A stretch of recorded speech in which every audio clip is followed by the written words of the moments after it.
I'm from Dice Art, which is the land of the Barana people. I'm with Dice Arts, a YouTube channel, Barana Brothers, and also part of the Isaac Arts and Cultural Advisory Committee. Morning everyone, I'm Scotia Mokovich from Creative Recovery Network, and I'm on I'm on Jabberwocky country. I'm Nicole Bogan Cash, practicing artist and director of Run, an artist-run initiative on Kabi country. And needs to be closer, Nicole. Again. Good morning, I'm Saffron Drew. I'm Creative Development and Writing Officer at Sunshine Coast Council, and when I'm home, I'm on Kabi country.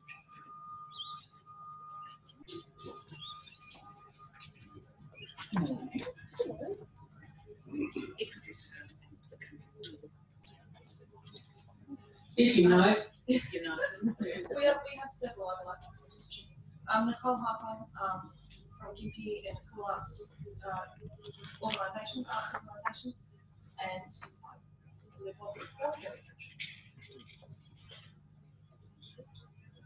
good morning, Lisa Bell, WA Country. I represent Mary Valley Arts Week. And Keen on Barron Country, the Arts and Cultural Officer for Western Downs. Great, thank you everybody, that's fantastic. So just to let you know, we just lost our connection briefly, but we're back on. I was explaining that we're in a 4-year project, that we're seeking to get a shared vision for the arts and commitment to the arts from amongst ourselves and with governments across the country. We're about 2.5 years into the project, so we've got about 18 months to go, and next year we'll be expecting to be able to produce something that says, here's what we, the arts community of Australia, think. We've got a long way to go to get to there. You're part of a lot of consultations that we're doing around the country, some at people's conferences, but there's an online, Arts Front has its own online presence, and there's a lot of opportunities for people to contribute in there, so I'll get Norm to talk to you about that later. So this session today, we had on day one, we talked about what's happening in Queensland, and on the second day, we got some case studies from around Australia, and today we're getting some international perspective and looking back over the things that were contributed before. So I thought that we should start with a bit of inspiration. So we've got 2 presentations for you. One was a participant who was here yesterday and who made his own art contribution, and one's from a woman in the United States. And then we have 2 presenters who will be streaming online, and we'll come to them shortly. But let's just start with yesterday's contribution.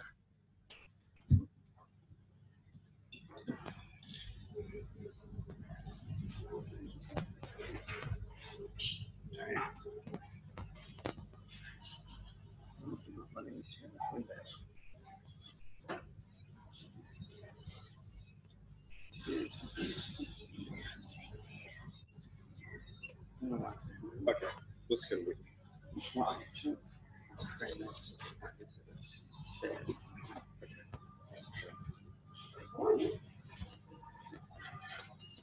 We're trialling new technology, everyone, please be patient.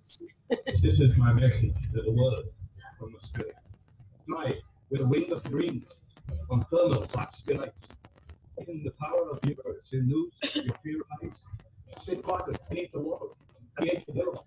Listen to the tune your mind and heart sings and learn to sing along. You'll always be something special. Then no one can stand tall in the knowledge of who you are, on the strength of your own 2 feet. I'll always be there if you need me, mate. And I'll carry you for just as long till the sun and water start to bloom again. Yeah. His name's Russell, and he's here at the conference. Eh? Okay, so now let's flick our minds into where we might go. Like, what are the challenges that we're facing, and where will we get our strength and inspiration from to address those challenges. So can you just put her bio up first?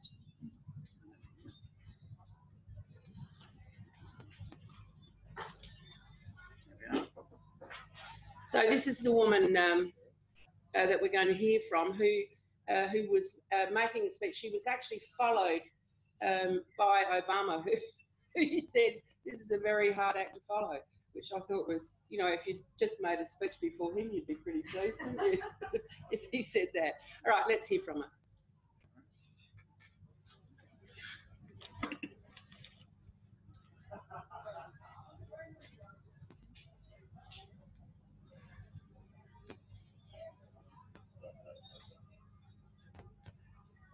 Thank you.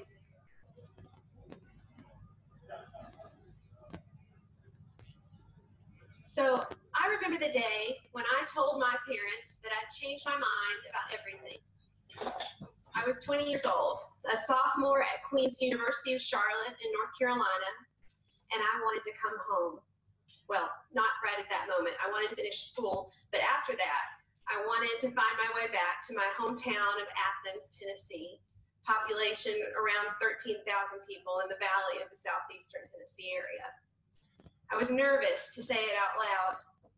This was a complete reversal of everything I'd been professing up until that moment. Since I was 6 years old, I'd been conditioning myself for a life of great success in a big city somewhere. It was never a question in my family that I was going to leave my home for good. But on this day, sitting on the floor in my sophomore dorm room, I called my parents to tell them that I'd changed my mind. This is the moment where many rural parents would likely hold their ground and say, "Oh no, honey, don't you remember what it was like living here? We can't give you all the opportunities you're going to find out there. Why don't you just think a little bit longer about this decision?" But my parents didn't say that. Instead, they said, "We'd love it if you came home to Athens." I was so relieved to hear that, because I needed Athens. I'm home now, building a life with my husband, Matt Coe, and my two daughters, Lucy and Susanna. My parents live one street over, and my brother Andrew and my sister-in-law live right behind us. We call our corner of Woodward Avenue the family compound. When I ran for a seat on Athens City Council, our neighborhood was full of "with wit" signs. I didn't win the seat, but I fell in love with my community all over again. Athens is pretty much the same as I remember. It still has a lot of the cultural markers of a small town. We like to stay within sight and sound of each other. A trip to the grocery store is like going to church. You know it's just going to take longer than you think it will because you're going to see everyone you know.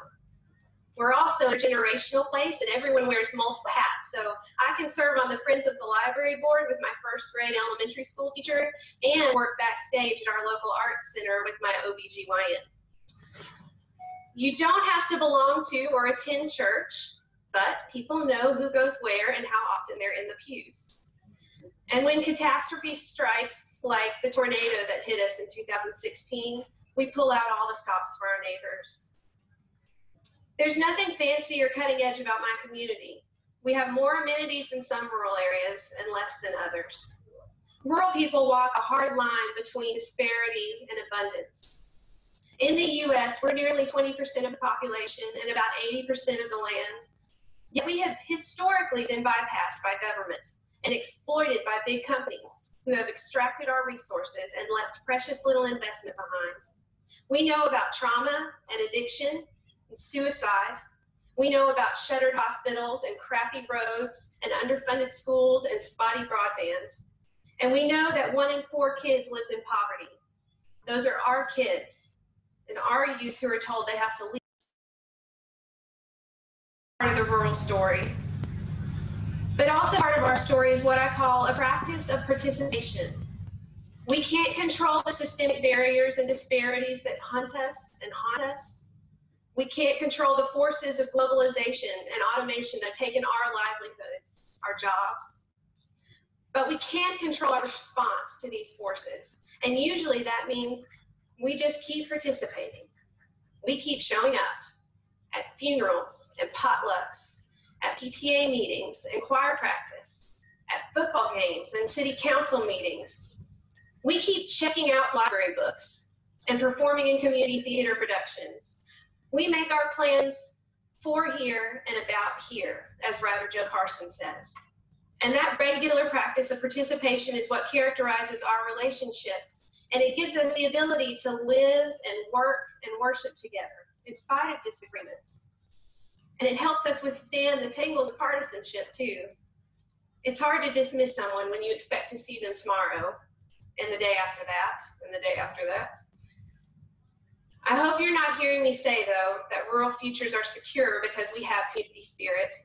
I'm not saying that. Rural people are pissed as hell about the shape of our economies and our infrastructure, and we're deeply worried about our children. There is absolutely a role for thoughtful government and philanthropic participation in this story. Better policies and more investment are critical for our future in rural places, especially if we want our young people to answer the call to come home. But what pulled me back to Athens is this deep knowledge that we already have something essential in place. I believe there's something incredibly powerful about the way we show up with each other in small daily ways, the way we stay with and sound each other. It's a practice. That's the only word I can think of to describe what we do. Contemplative scholar and teacher James Finley offered the lesson this way: find your practice and practice it. Find your teaching and follow it. Find your community and join it. I watched my dad head to work in the dark hours of the morning most of my life. He's a community banker, and he's retiring today after more than 45 years. Yeah. Our Kimball, 45 years of investing in the people of our community. When he'd get off work, he'd go to the next thing: Wednesday night choir practice, soccer practice with me and my brother Andrew, or play practice at the Arts Center, which my mother started. Often he'd go off to a board meeting at the local YMCA or the Economic Development Board. For 45 years, my dad just kept showing up. And now that he's retiring, I don't think he's going to be able to unlearn that practice. Consistent participation in community is simply the hardest work we can do in this moment, whether we live in a rural or urban place. It's hard because I think participation requires a certain kind of humility and a level of commitment that is antithetical to the zeitgeist of our times, which tells us that individual identity is what defines us and claims us. What I've learned from living in Athens is that participation in a collective future is what nourishes us. I think it's this desire for a meaning-filled life in community that's resonating with many of my contemporaries. I'm just going to skip through a bit.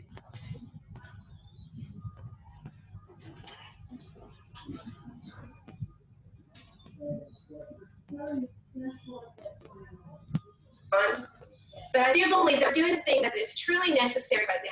In a time of great divisiveness and polarization of every kind of order, we're doing the hard work of staying in community. My mother loves this piece from playwright Joe Carson. I lived in harmony and good union with my friends and neighbors, and I have kept a piece of earth in working order. I'm proud of that.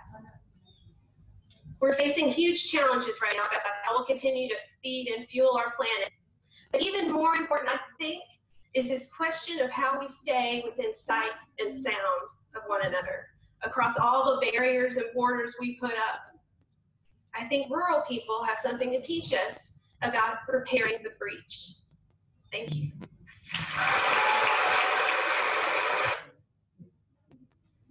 So,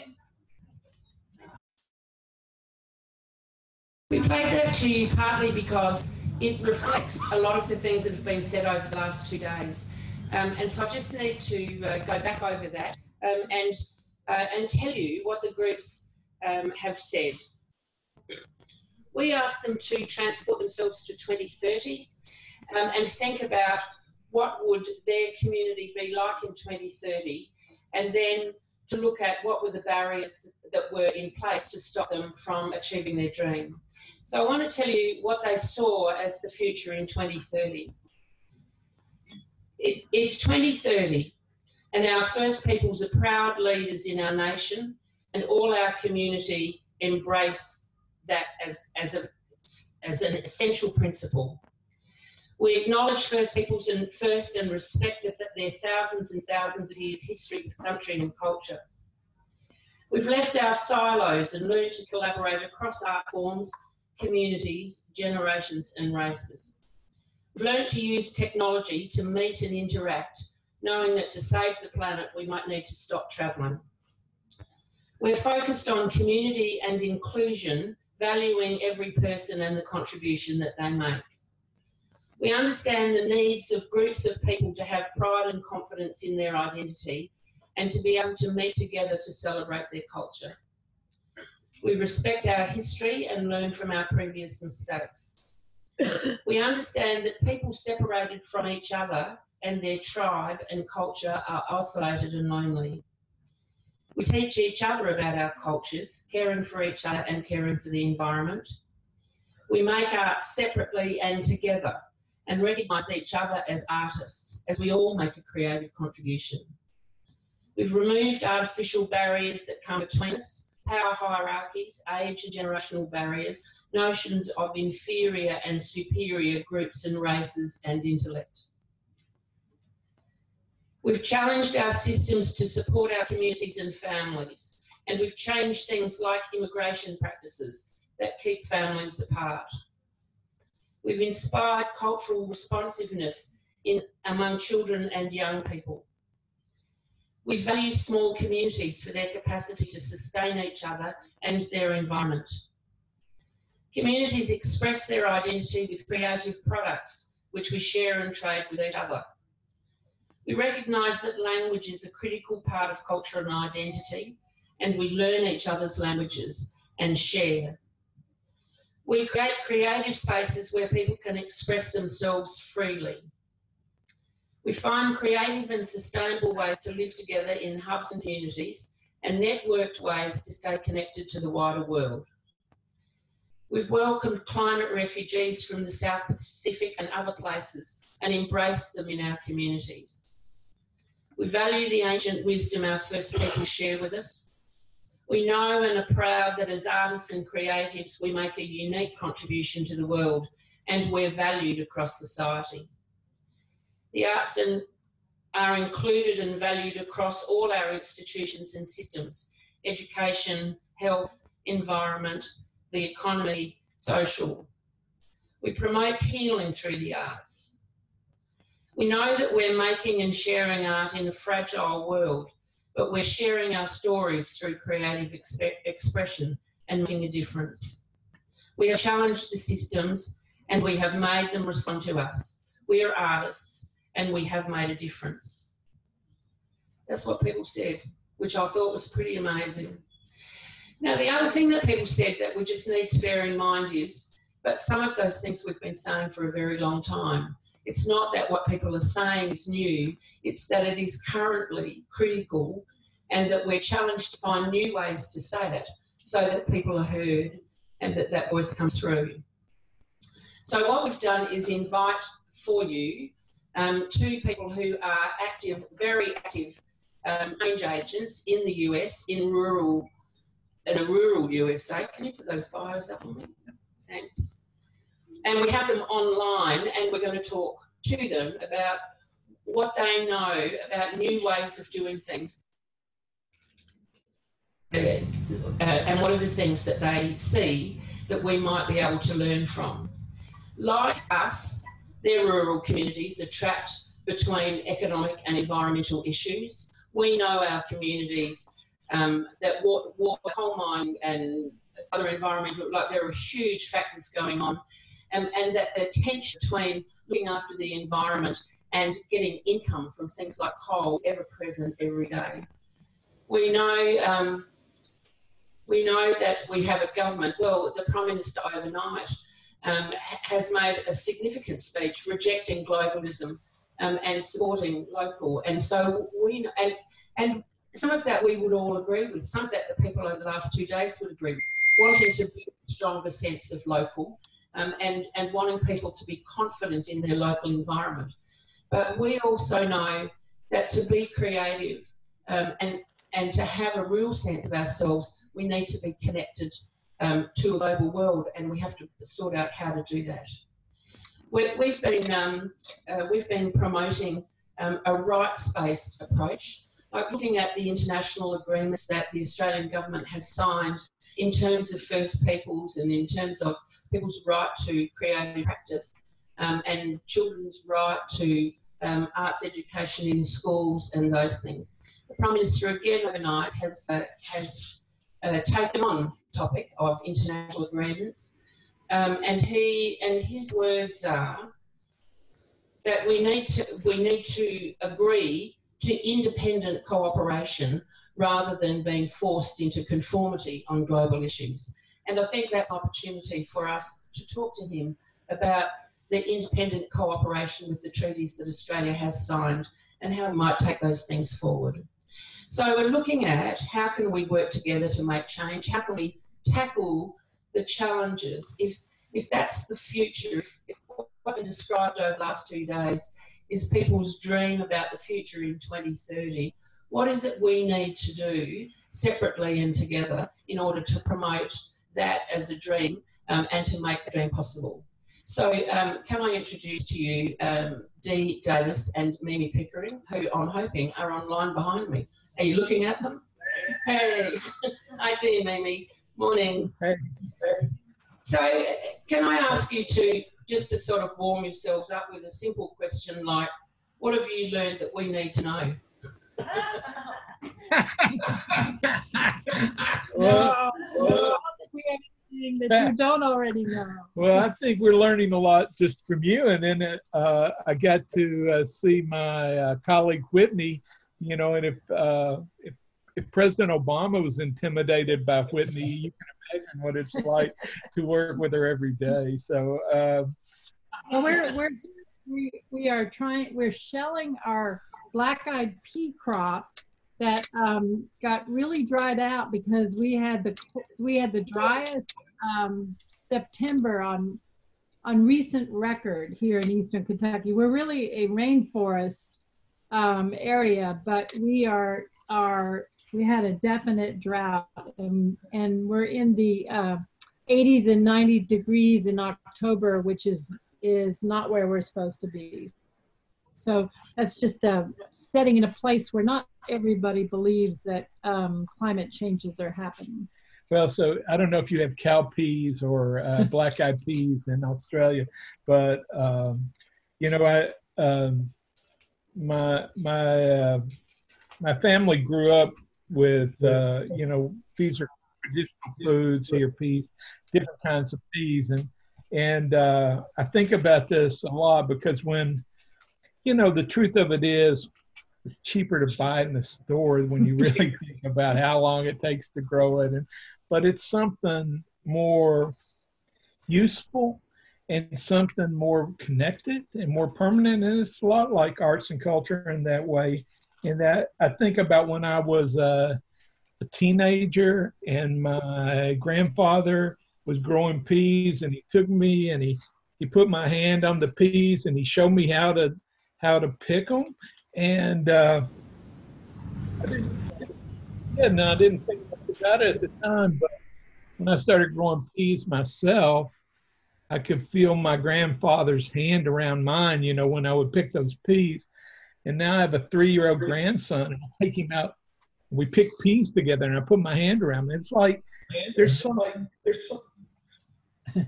you build that's bigger than your own trajectory.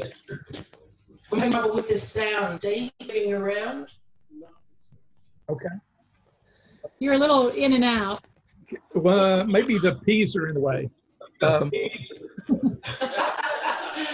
right. So, well, then let's ask you this: what are the you and your communities have taken that's been successful in being able to build a better future?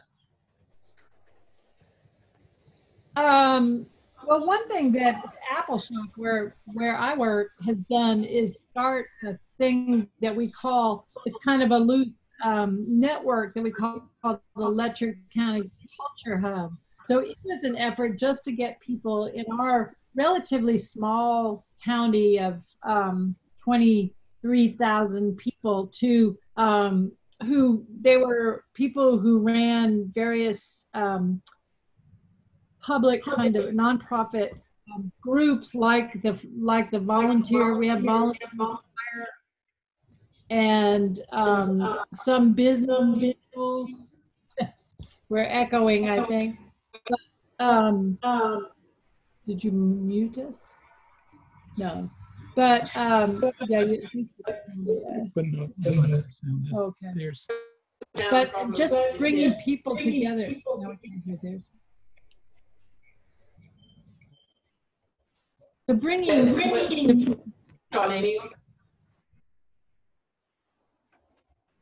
yeah, we brought different political and other perspectives together just to not deal with that, but to tell their own stories and tell stories about their communities and sort of leave all the politics on the side, but talk about, you know, what can we do together to improve our very local community and our little bit larger Letcher County. And that's been a really amazing way to get over a lot of the polarizations and political tensions that have been going on in the last couple of years.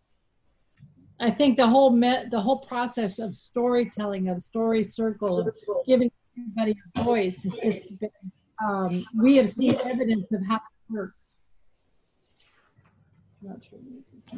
Okay, I'm going to talk in the room a bit, Mimi, because the sound's really not working and it's very hard to get. So let's see if you can hear from some of the people who are here. So I think that's the question. What is it that we can do? Like, what will make a difference? And clearly we can't keep doing the same things because we're still, somebody says today,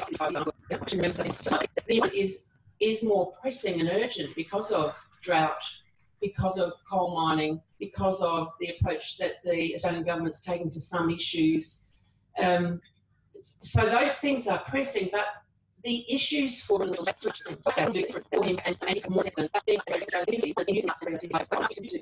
my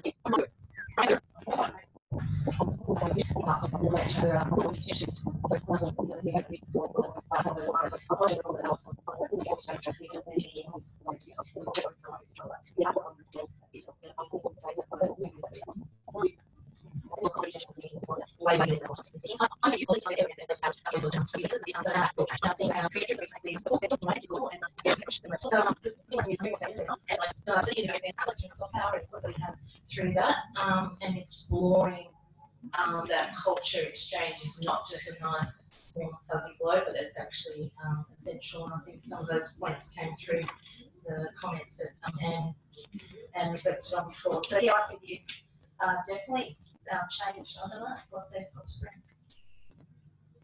Thanks, Lisa. I think too, sometimes we measure the strength of a community by the strength of its groups, but we're actually siloing by doing it. And sometimes councils, or at least in my experience, they support those groups. So, you know, the community development officers support those groups, but we're really just maintaining barriers and not breaking them down. So partnerships, I think, is really key, and being creative in those partnerships. So in our local area in for an art space, sorry, thanks. In our local area for art space, we've been able to collaborate with the historical village so that we're establishing art space in the historical village, which means that the coaching that we were able to, the business discussion we were able to get for the grant is also accessible to the historical society. And they're an age group, you know, who are wondering where to go to from here. And so the more creative and the more open your collaborations are, I think, is key.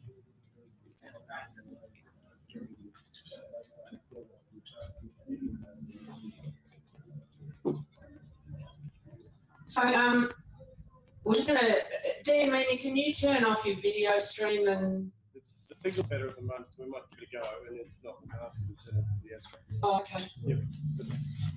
So let's start where Scotia started.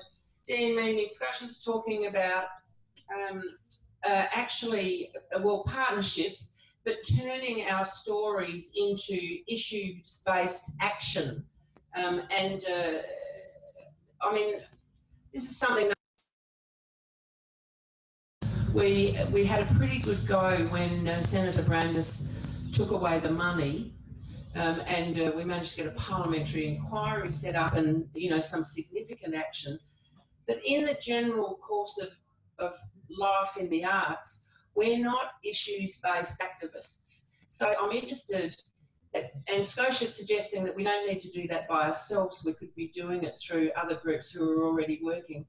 We're interested, Dean, mainly in what you think about issues-based activism.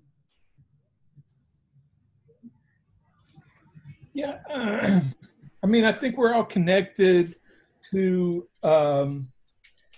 each other in real ways, and you know, if you live in a community, you face real issues every day, and some of those issues are political issues, and some of them are cultural issues. They're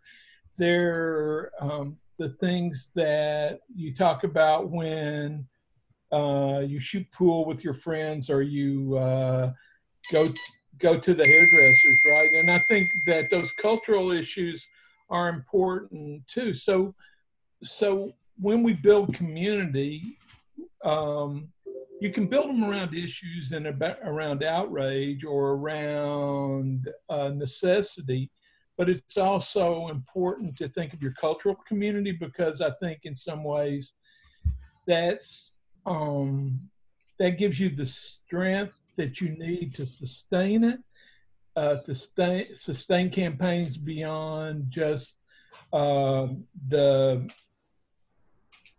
trajectory of an issue in the public's mind. Does that make sense? Yes. And I do think that the arts, whether it's media or theater or visual arts, have ways to tell stories and help people tell their story, and those stories can be the most important and effective ways to really engage in the issues. You know, when you hear somebody who has really experienced something and come through it and is empowered and wants to do something, that's pretty amazing. So I really see the arts has a huge role in this whole area of really bringing the voices of those who are most affected and at the grassroots, most concerned, most affected by what's happening, bringing those voices to the forefront, empowering themselves and lots of other people. Yes. So the other thing I think you were saying, Dee, is that to make change, campaigns need to be sustained over a fairly long period. And so it's not just based on today's outrage, but rather on a longer term view of how change occurs, and that we as artists could make a contribution to that. Right. What I would say in some ways is that we often come together because of the issue, and the issue is important, and it could be critical for our community. It can be education, it can be ownership, it can be access to capital. There's some important issues, but what's often happens is, in the end, our asset that we have when it's over is each other. That we've learned how to work with each other, we've learned how to work on those campaigns together, and we've learned, if we're lucky, how to win. And that is really, that's a foundation to build from. Yes, I think that's really critical point. All right, let me ask the people in the room. What do you think is the most effective action that a community could? No, it's not a community. It's the arts community in Australia. How can, given the campaigns to try and make the arts more valuable to the community. I mean, the Australia Council spent millions on trying to improve the value of the arts to the Australian community. It's clear that we need to do that again. What is it that might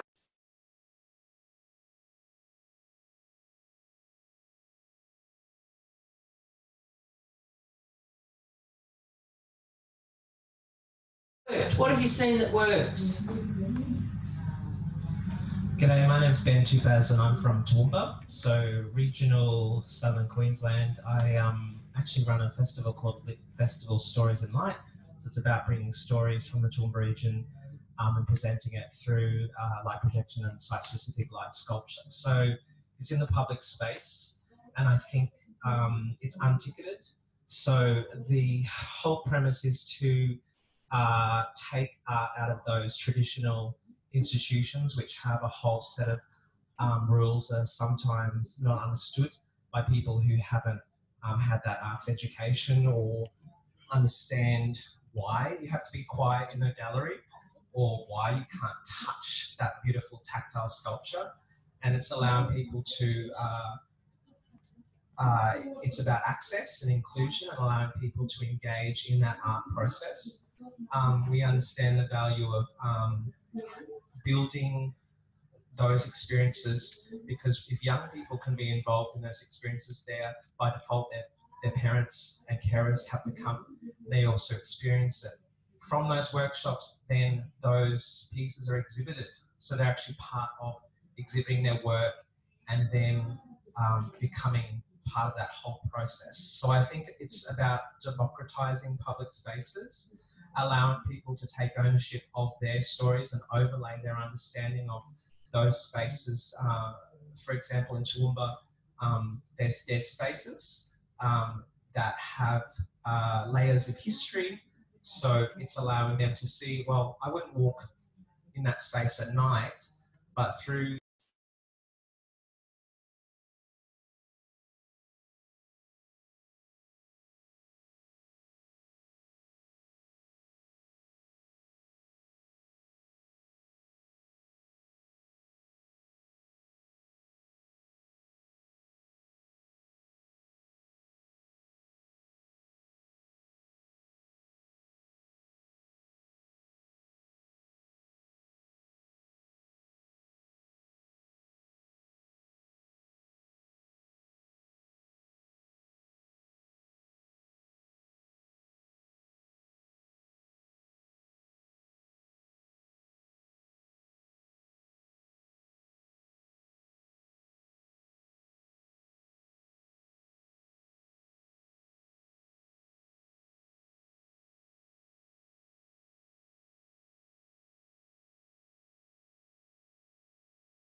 That we, the arts community, and I think that a lot of people in regional arts would say this as well, that the funded arts community has a sense of superiority about itself and its product and its role in the world, and that the engagement of everybody is respecting and understanding. Well, Bong would say that everyone is an artist, you know, and everybody should be an artist. And what you two are talking about is giving young people the right to make their own art in the way that they want, without us saying, well, that's not art.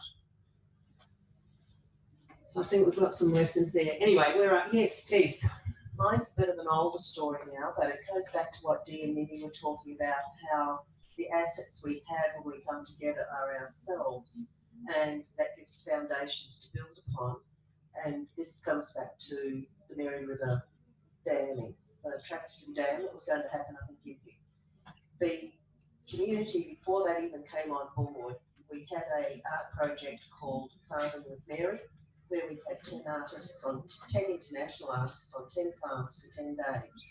And at the end of it, you went round and you looked at their ephemeral artwork on these farms. That bonded together 3, 4 small villages within the Mary Valley that prior to that were at odds with each other. They came together from each village to build this up. From there, they had formed relationships which they had to put into practice a year or so later when the government decided to think of putting a dam in the valley. They bonded together really well because of this art project that happened before. It galvanised the community. Now, from that came the Mary River Festival. This year they're celebrating the 10th year of the No Dam decision. So the festival is still going. There is art activities happening between that, but everybody takes it back to this art project that galvanised the community before they even knew about the disaster which was about to hit. Fabulous story, thanks. Rick?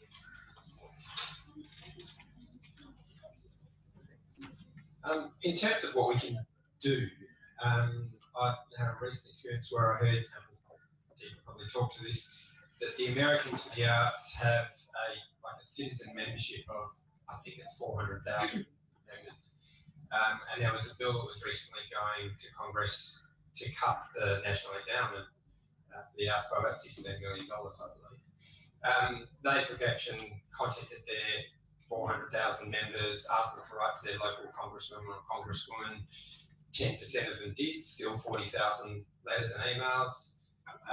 Those congressmen and women then got that feedback, and that bill was never even debated in Congress. It was thrown out.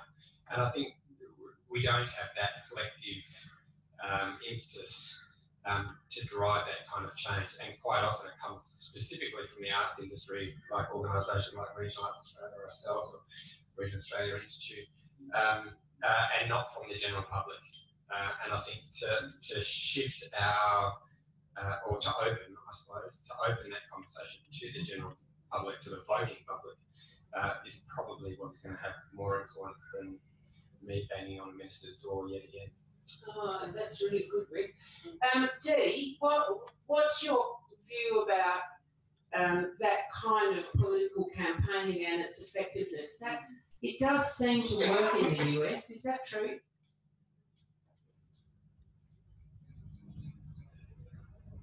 You're on mute. You're on mute, Dee. The thing about the U.S. is we're always in a campaign. There's elections are a continuing industry, but it teaches us, you know, how to deal with some of these things, but it also adds to the polarization. I know that we watched from afar that whole Art of Brandis campaign from here. It was the most enjoyable, hilarious campaign, and it made me feel like, it reminded me of different campaigns we'd had in the arts in this country where we had tried different imagery and tried different ways to organize the community and to give them a common purpose and a common set of talking points to move forward. And so the great thing about experimenting and trying to take these fights to the public is that you learn what works and what doesn't, and then you've got a better shot all the time when you're listening to the community, and the community and you have the community listen to you. I don't know if you guys are hearing me okay, so I don't want to. Yes, yeah, we're hearing. That's great. I've got a So couple we- more contributions coming in here, Dee. Okay. Just hang on. Just going back to the point that was made earlier about the gentleman back there. Most of the time as arts workers, we're going into communities where no one knows art in the way it's contextualized in Australia. For us, art is about culture, it's about tradition, it's the way we pass on our stories to the younger generations or whatnot. So maybe it's about changing the language in which you go to these communities and the way you talk to them. It's not about come and create art with us, it's come and share your culture with us, come and share your traditions with us, because that's the way we understand art and what it is. And maybe in that way, it'll create a better understanding of what art is and create ownership of the work that they're going to create. Yes, that's wonderful. Yeah. It occurs to me after listening to this gentleman here and this one over here that we could take a leaf out of the Commonwealth Bank's book. So they have a schools program where people sign up to a bank account and it's free and cheap, and they go into their adult years, and I know my kids are still Commonwealth Bank account holders even though they whinge about it all the time because that's the account they have. And I wonder if there is an opportunity, because kids love the arts, to cultivate that group on that level, sign them up for free, offer things as a result, and perhaps we capture then that group. Fantastic idea. Yeah, I think that's wonderful. Yeah, there's another one there. A simple way of doing it, I think it's Create New South Wales, or Creative New South Wales has taken the week out of their sporting book. So there's sporting vouchers and there's arts vouchers. Arts Queensland weren't interested in that here, but there is a sporting one here. But that is like a great way of some kind of combined effort to not just have the vouchers and give them out willy-nilly, but then somehow keep track of those people and engage them further as you go through, and have some kind of leadership process involved in that too. So I think the idea, so clearly there's some scope for campaigning of some sort, but we might need to rethink what campaigning means, because we might be talking about how to enlist people at a very early stage and behaving in a different way so that more people see themselves as part of the arts. We might want some kind of a mailing list. We'd like to be able to say we speak for 400,000 people, 400,000 people who are active in the arts. And then I take Dee's point that, you know, you can get into always being campaigning, but you need to understand there are hot points, and then what you have left is each other, so that we don't put the emphasis on always on the campaigning alone, but that it needs to create a left behind something which is about new relationships. You know, exactly what you're talking about, relationships that break through barriers and that last for a very long time. So I'm just interested in exploring that a bit. I think one of the learnings I had out of that Brandis campaign, which was very effective at the Senate level, was that we actually missed a whole raft of people who are arts participants, and it's not just schools, but it's things like our dance studios. And if you think about the arts more broadly, like people who come to this event, for example, have connections with those groups. We don't actually think of them as active arts citizens, but they are. Like if you think of gymnastics, which is a kind of combination between sport and art, and dance studios in themselves, how many people, how many families are connected in that way that we don't call on to be participatory in this process of advocating for the arts. But if every person who took their kid to a dance studio had the bumper sticker at the time that we needed it, or spoke to the minister at the time that we needed it, and everyone who does a piano lesson with the local teacher, we actually do have our 400,000, whoever number it is, but we don't think about them as being participatory in the same way. We become kind of isolative in terms of who are the artists or the active artist citizens. And indeed, they don't see themselves in that way. No, but maybe that is bridging that is required. Like, what's the name of the video?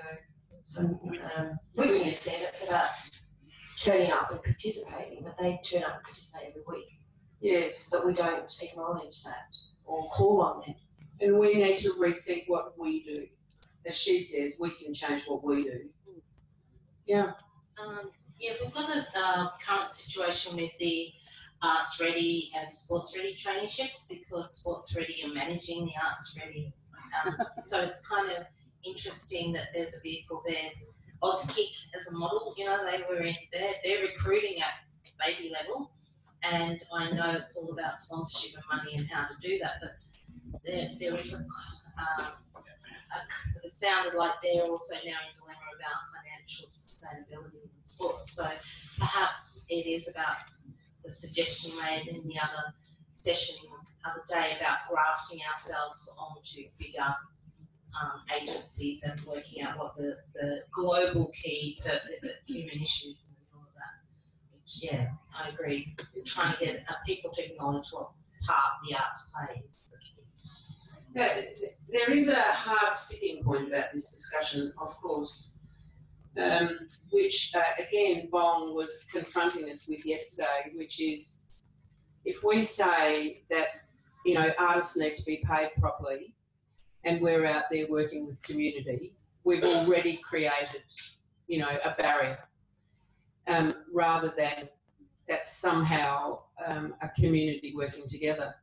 And so the way we define our grants programs, all of those things all have those barriers built into them that we need to think through. So if we're going to encourage kids from a young age, how are we going to do that in a way where it's really valued, where we're not just saying those words and over here we're giving a different group of people the money? And so I think we just need to think of that as a challenge. So now you say that, and I realise sports and all those things are very reliant on volunteers. Yeah. And that in cultural contexts, like traditional contexts, you don't get paid for sharing your culture. It's just a given. And then in other countries that I've observed, artists are just they're just part of that community structure. They're just supported to be that. So maybe it's back to artist salaries or that idea that we're an essential part of the fabric and we need to exist. So is it about pay levels? I don't know. No, I don't really want to distract us on pay levels. I just think we need to be realistic, hope for the impossible, or strive for the impossible. It's not just strive. I mean, there's strive there. There's reflective strategies in place. I think there's reflective strategies in place to manage that in a way that we don't have to get bogged down in that endless conversation, because, you know, if you're talking about artists as active citizens, even in the sports, there's strata payment for people still who are professional. But we need to look at it. Yeah. That's all. We can't, I mean, there's no point being hopelessly idealistic about it. All right. But at the same time, we can't create this precious expectation. And I think sometimes we are very precious about it because we've fought long and hard for it, actually. But there's also, we need to let go of some of that. And if we are talking about being active citizens, we do that alongside everyone else. Yeah. All right. So, I mean, that's just it's a challenge. Part of the discussion that's a challenge. Well, I want to go back to something that Dee said, because I think that's another part of the challenge.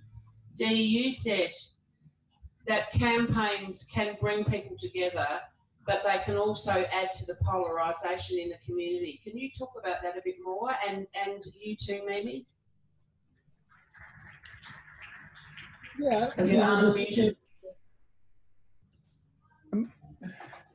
The nature of campaigns are to find differences and to discourage people as much as to encourage them. And so sometimes the best at campaigning are the best at pissing people off and making them feel bad about themselves, that's kind of the currency of a lot of campaign advertising and rhetoric. But I'd also want to emphasize the strength. I mean, there are some advantages that are now coming about that we never really saw before.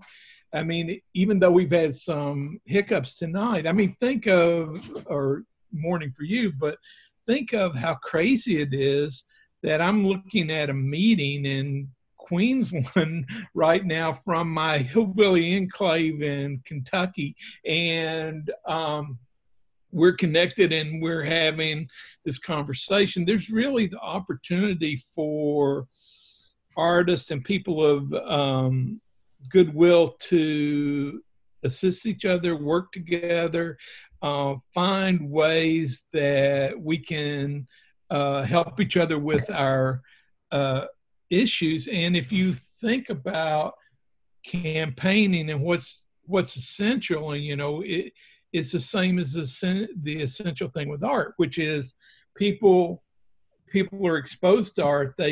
They look at it, they listen to it, they are part of it, and they're changed. And I think that's essentially what we do when we campaign. You know, we look to change people and to change our communities. And so I think the tools are there to now begin to help each other in ways we hadn't thought about it before. And I think there are also chances to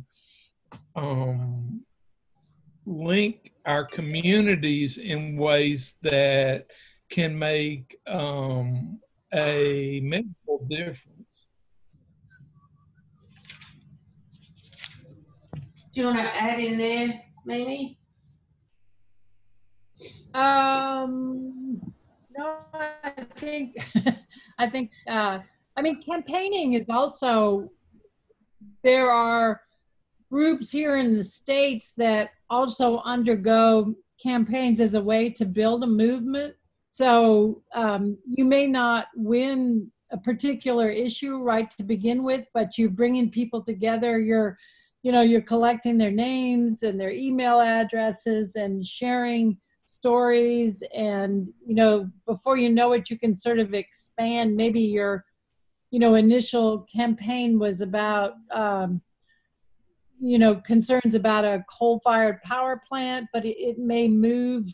Ultimately, you can call on those people again to deal with the bigger issue of global warming, or housing issues or something. So campaigning is also movement building, and I think movement building is what we need to do in our local communities, and then we need to connect all that across our countries and across international lines. There's a lot of power in the people if we can organize and work both locally and globally, and some of these technologies and other and just the arts itself can bring people together across these lines, because the arts have the potential just to show the humanity in all of us, no matter where we're from or who we are, and we can relate to. So that's all I would say. Let me ask you both, and then I'll ask the room. Do you think that rural people have power to change things? Or are they marginalised because the power lies in big cities and well-resourced groups? I mean, I don't know if it's exactly the same in Australia as it is here, but there are a lot of people who live in big cities who feel connected to rural. It's where they grew up, or it's where they spend their holidays, or where their parents still live. And so there's a connectedness that sometimes belies just the geography of where we live. But I was just back to what Mimi was saying. We kind of look at the potential for campaigns or in these classic kind of movement definitions, and the definitions that we know about building a movement are kind of, you need three things. Standing, that is, are you people who have a stake? Do you have agency? Can you speak on an issue? Yeah, credibility on an issue. Two, do you have a purpose that matters? Can you connect to other people around this issue in ways that they can understand in a visceral way? And three, critical mass. Then can you put the community behind it? And I think with the tools of technology, we have chances to build critical mass in ways that were harder in rural communities before, because we felt so isolated and disconnected. But now we can connect to people who, in cities and in towns, who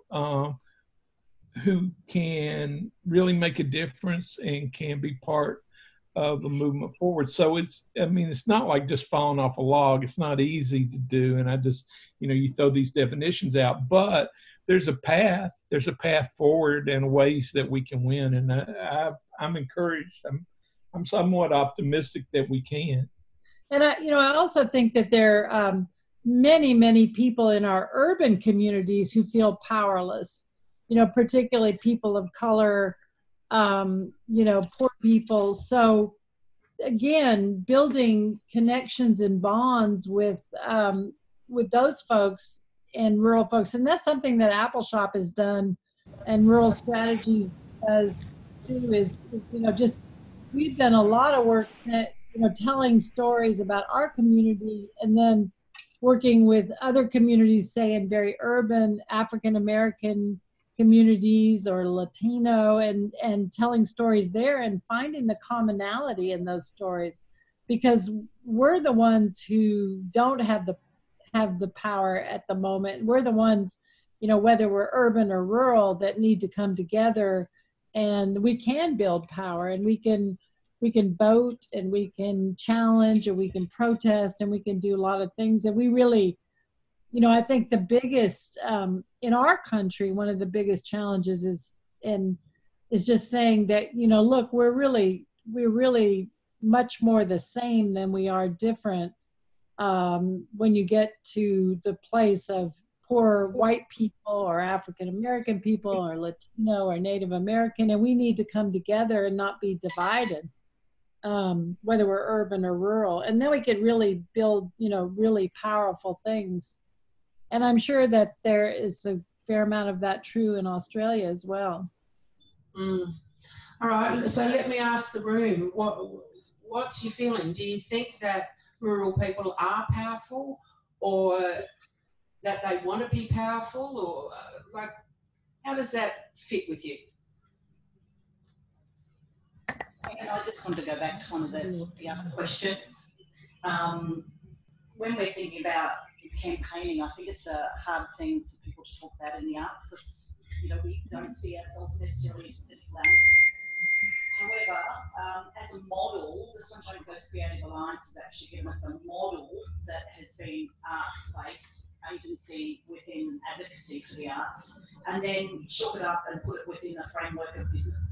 So therefore, when we had our breakfasts or when we had our chars, we actually then curated the topics that were engaging in political action, or something that was of interest to us within our community. We could then share it. It actually attracted the business people. It hasn't been a fast campaign, but it has been a slow boil. So when you're talking to other people around here about regional practices, and they say, oh, the Sunshine Coast is doing some amazing things, and it does come from that basis of the alliance.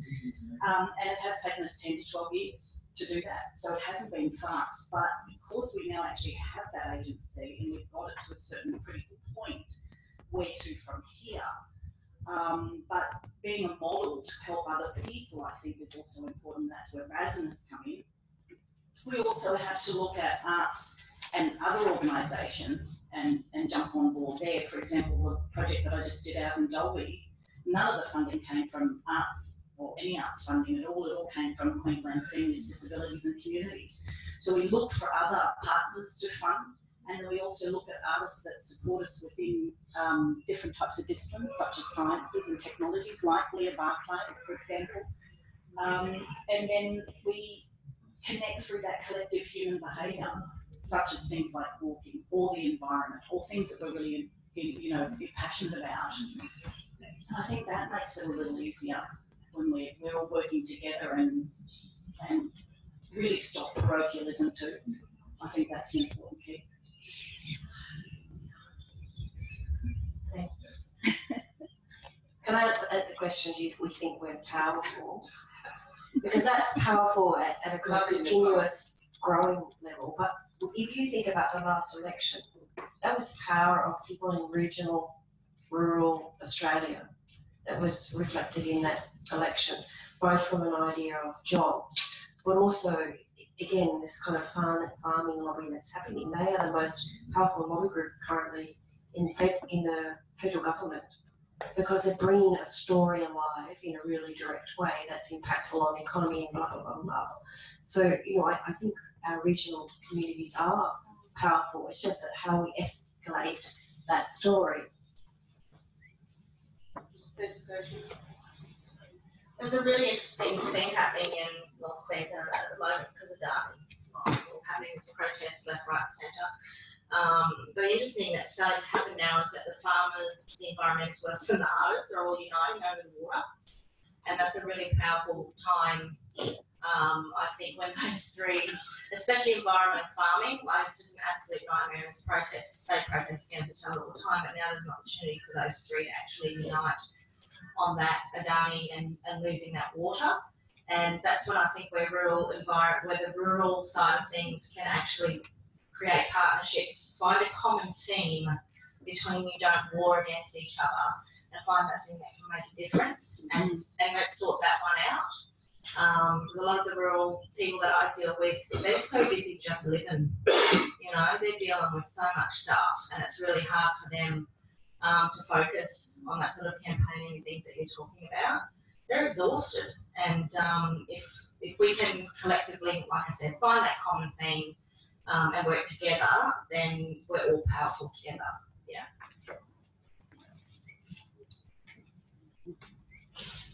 I think it actually comes down to individual voices and whether they're heard, and the power comes through those people feeling that they are empowered. In a lot of rural areas, I think that's been a long, slow decline. So, they're trusted firstly that government will look after things. And if government doesn't look after things, they don't feel like they have any effect. So it's that agency. But I also think it's really important to keep out of the fear-based kind of thinking and campaigning, because when you get stories and they're not fear-based, they're the powerful ones. And they also then speak across barriers. I just need to tell you, Bon said there's no art on a dead planet. It might be slightly provocative. I suppose my question, and it's going to be completely counter to what I just said before, is the power to achieve what? And if that the end game is about investment from the government, then I think we really need to question whether there actually is going to be an uplift in investment or not. And the older I get and the longer I am in the industry, the less hopeful I am of that uplift happening, which then means that the shift needs to be towards earned revenue, income, monetisation of our practice, and that whole kind of collective power or citizenship towards government or whatever is kind of irrelevant to some extent. So I'm just completely counteracting what I just said. No, I don't think you are. And interestingly, it links to the things Nicole was saying, and and that other people have said over the last few days. It's not. It's more about. Or this is what I'm hearing. It's more about the arts being an ordinary part of what people do, like you're talking about using your influence in that group to have business people accept that that's just an ordinary contribution to business. Like, so it's not about us trying to necessarily, I mean, of course everybody loves the money, but the purpose is not about increasing the money. The purpose is about art being valued for what it contributes to everything. Is that right? I've got it? Yes, and therefore being able to infiltrate. So I think the question's really important, Rick, because that needs to, it needs to be said out loud. In, you know, a shared vision is not about more money. A shared vision is more about the arts being valued for its place in everything that's going on, really. You know, the development of children and the settling of community disputes and, you know, the whole range of things. Then yeah, okay, let's have a couple more. I've got about 5 minutes left. Just following on from what Scotia said about the Queensland election, I think some of that really intense campaigning, like the bus that went through the regions, the storming of some farms around vegan activism, like I think those intense campaigns can sometimes be detrimental in terms of they don't actually hit the mark. So I suppose some of the things I jotted down were that soft diplomacy and that campaigning actually happens on the everyday. So it's about sharing. They're not disparate things. You campaign like as a person of colour. That's something I do in the everyday, but being visible is actually part of my lifting visibility and giving other people of colour agency in terms of where they sit in the community, but also specifically as an artist and in that arts community. So yes, yeah, that's what you said. Yes, I think that point is there, and it's been made by a few people. Not wanting necessarily to exacerbate the kind of differences and the conflict that's around. On the other hand, there's a sort of pendulum thing that goes on I think, in community change. And if you don't get some people a long way out here, and some people a long way out here, you don't get, you know, like, there's a spectrum. And there will be some people who will be more activist and some people who are not. And somehow we have to learn to respect and appreciate all of that as well, is all I'm saying. Yeah. Hi.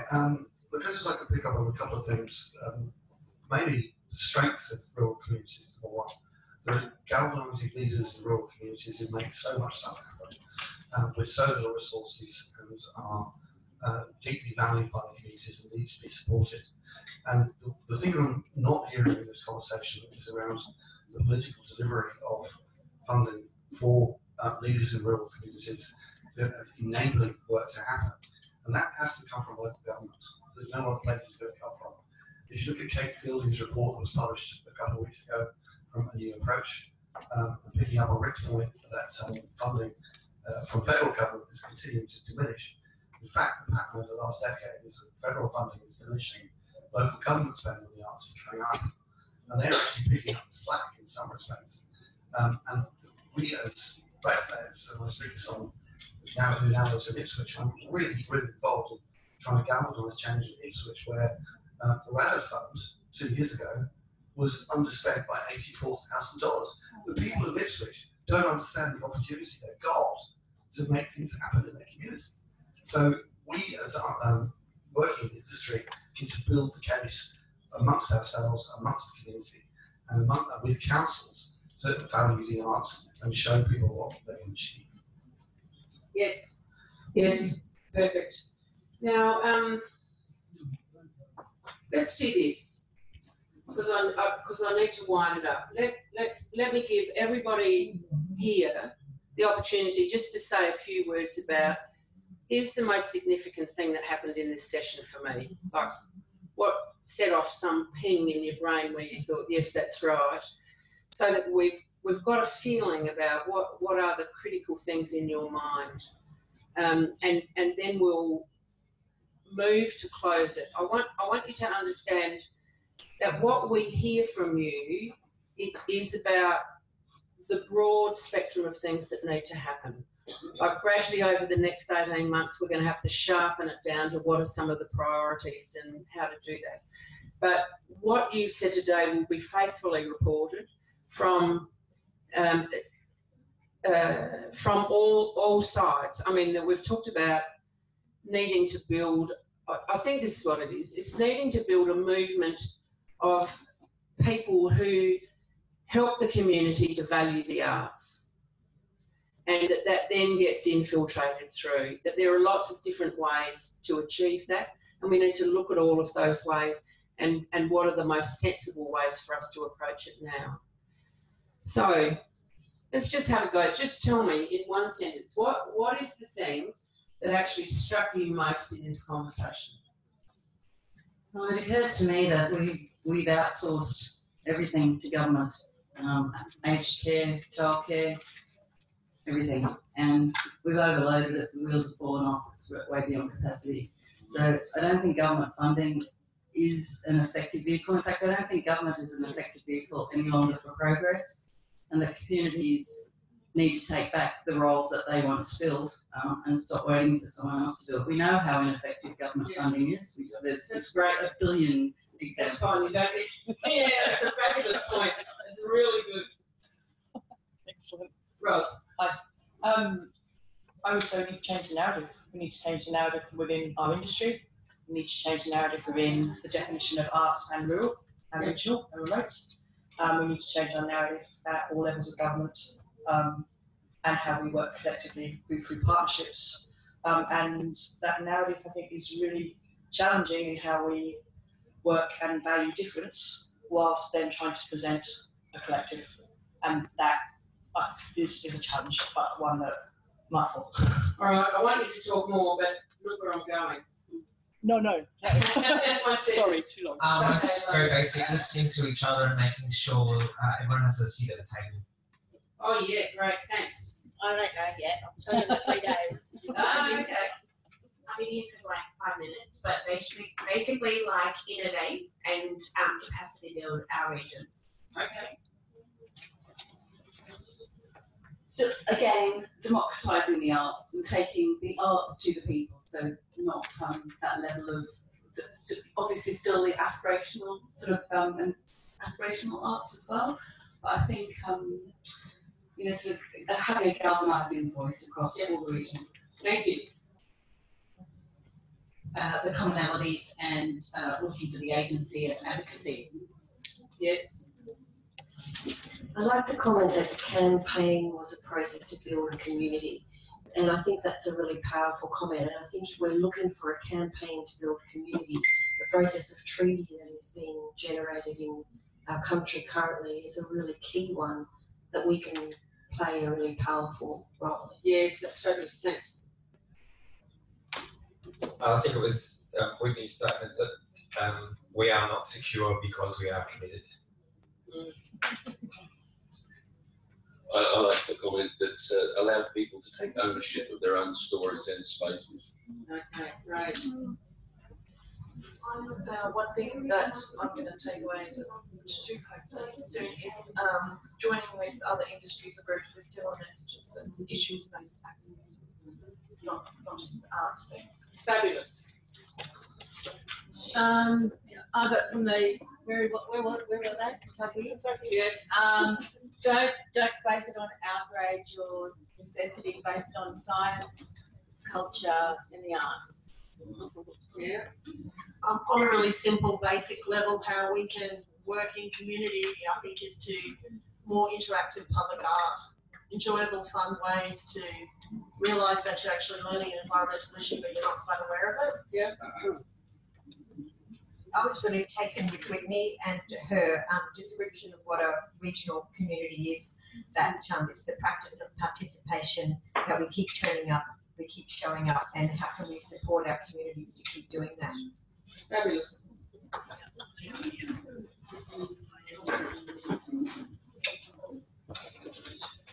Yeah, I feel a bit jaded, I suppose.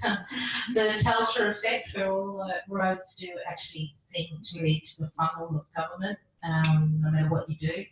And so I agree, election reform and direct democracy, and maybe we can start doing that ourselves within our own organisations at a local level, and making sure people affect decisions.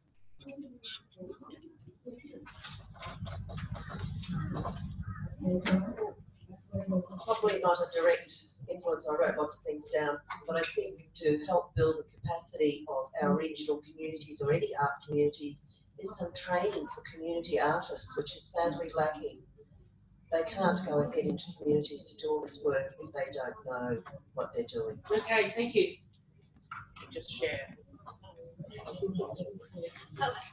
I actually had a moment there when I thought, when we were talking about that sort of almost like a public service campaign or something like that. Imagine the world without arts. Like imagine, yeah, I think that would really hit home to everyday people about what they would be missing and what their children would be missing, what the future would be missing, and how integral it is to who we are. So I thought, I don't know who's going to do that, but yeah, I think it would wake people up. Mine's pretty similar and flows on from yours, Melinda, in that mine's like encouraging community to live the arts, because you have to make it part of the everyday, and that way it will remove intimidation around it, and then it becomes normal to everyday life. So it's not just a thing that, oh, it's an artist that creates these wonderful paintings. It's just every day, everyone does something. Fabulous, thank you. It's fascinating listening to everyone here, because basically the problem space looks like it's been addressed by other industries as well, like sporting. Even the government's had this problem, I suppose, and that is basically trying to get the movement happening. You know what I mean? Yeah, know exactly what you mean. I think that one of the things that I took away from this was that we are talking to creatives who are halfway across the world in Kentucky, and that you know, we talk about our physical location a lot, whether it be urban or rural, but there is actually this very powerful third location, which is the online platform, which I think we kind of overlook sometimes because it's so much part of our everyday life. But yeah, it's a very powerful platform that I think brings rural people closer to urban people as well. And it empowers rural people to show their creative stuff online. Fabulous, thank you. I think that's all right, Dean Meany, what did you get out of today? What did we say that impressed you or that struck a chord with you?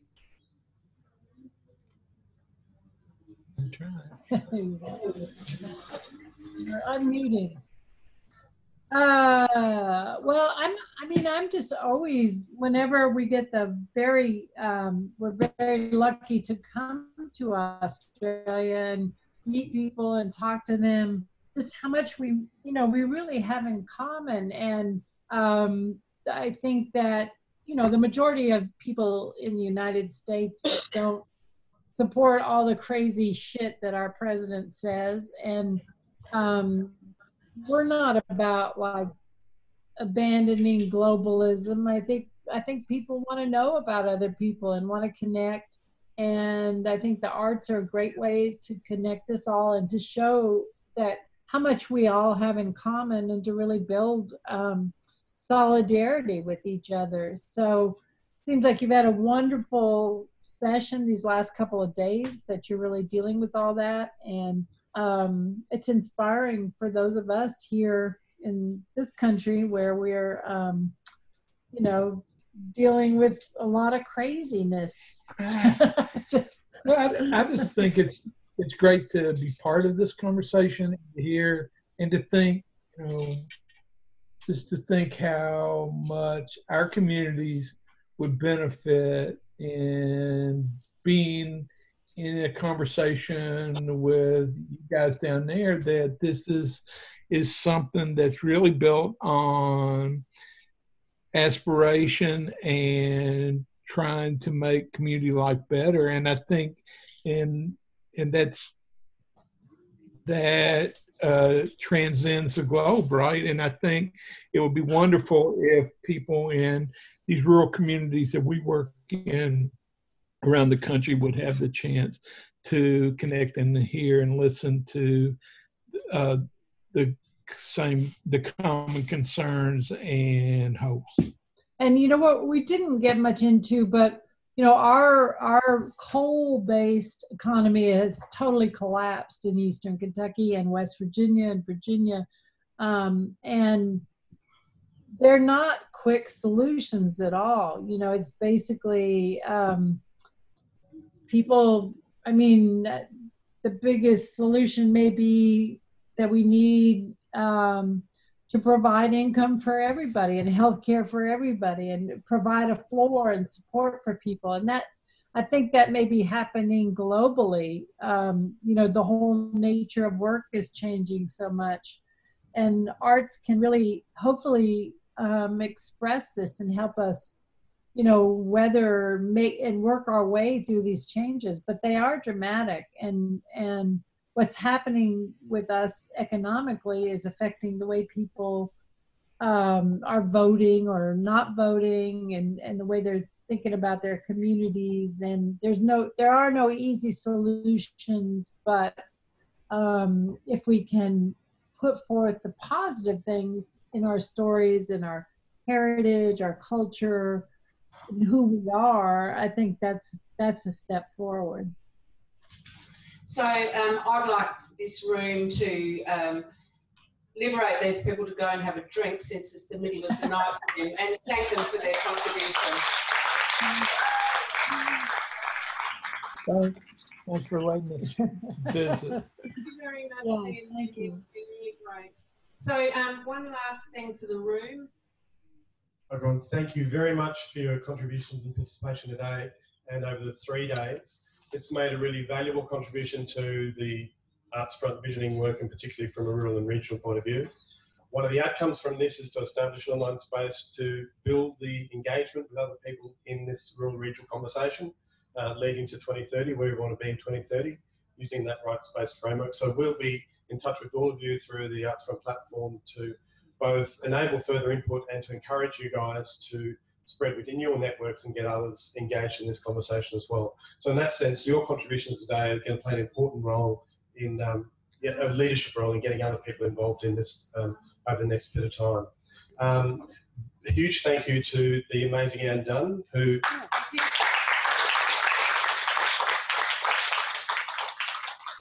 it's tricky enough to wrangle a group like this anyway, but to then also deal with the technologies that we're sort of experimenting with is also great to. It's a learning process for all of us to kind of. I think as you were saying here towards the end, that it is completely underutilized, and we do. I mean, it's really clearly saying by 2030 that we want to be much better at this. It may be a complete luxury that none of us can afford environmentally to be able to meet like this. It might be the kind of thing in the future where we need to actually be smart enough, strong enough, connected enough to be able to do strong strategic work online without necessarily meeting face to face. So that could be a reality that we have to prepare for. So really exciting times ahead. Thank you very much for your time. And our text. Thank you very much to Elliot. And these people are feral arts.